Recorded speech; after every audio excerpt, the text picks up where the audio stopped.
Hi, my name is Keith Miller, and I am an indie artist.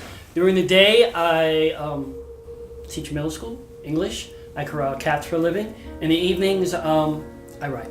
My name is Tommy Wynn.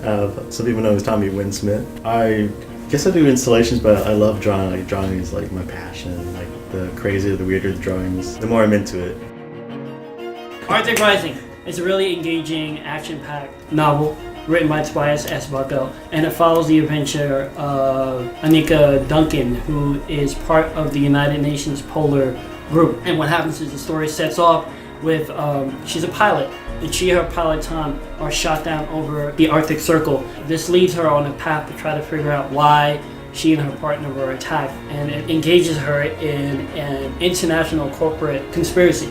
And what's really interesting and engaging about this novel is that not only do you have this amazing female protagonist lead, but the cast itself is very much in keeping with some of the stories that I appreciate as not only a creator but as a consumer of stories.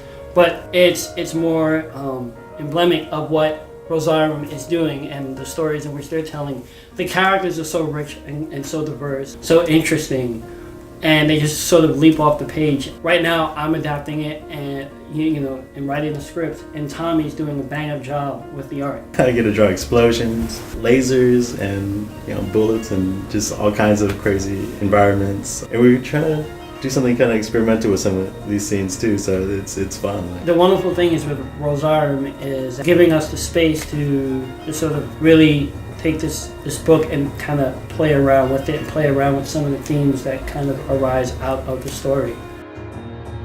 Well, with Rosarium, I was actually introduced to Bill through Stacey Robinson and John Jennings.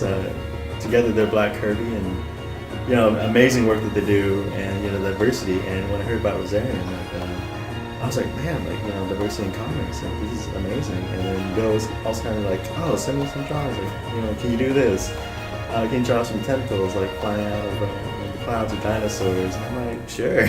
I was at ECBAC, coming off from my table, and I was walking down the aisle, and I saw this guy. It seemed like this guy was kind of sitting by himself alone, and on his table he had this stack of books, and on it was this very controversial image and the title of a book. It was the Coontown Caper. And I was I walked by his table once, and then I walked by again. And I was like, I'm either going to really hate this guy, or we're going to get along really well.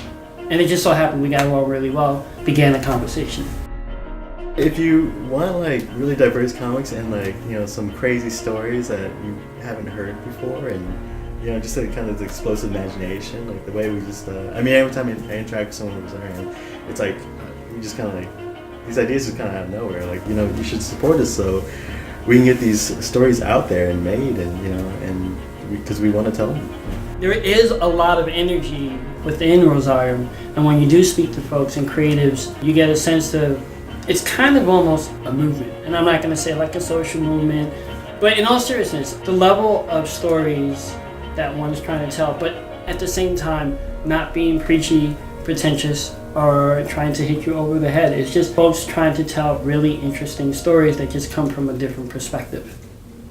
Seated right before you is one of the reasons why you should support Rosarium, right? This idea of diverse creators telling diverse stories.